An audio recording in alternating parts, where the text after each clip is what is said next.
ఓకేనా. అది దాని తర్వాత వచ్చి స్టేబుల్. ఇప్పుడు హైడ్రోజన్ అనేది మనకి స్టేబుల్గా లేదు, హీలియం అనేది స్టేబుల్గా ఉంది. ఓకేనా. ఇప్పుడు హైడ్రోజన్ ఉంది, హైడ్రోజన్కి ఇప్పుడు దాని స్టేబుల్గా ఉండాలంటే హీలియం వచ్చి స్టేబుల్గా ఉంది కాబట్టి హీలియం కాన్సన్ట్రేషన్ చేయాలి. ఇప్పుడు దానికి కావాలంటే ఇప్పుడు క్లోరిన్ ఉంది, HCl. ఓకేనా. Hydrogen chlorine. హైడ్రోజన్కి ఇప్పుడు ఎంత కావాలి?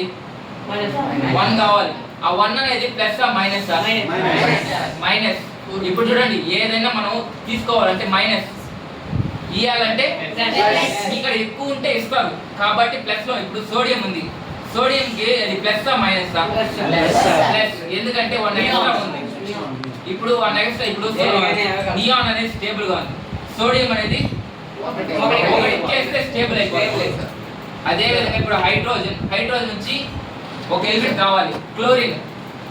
ఇప్పుడు HCl కాంబినేషన్ అయింది, -1 ఎలా కంబైన్?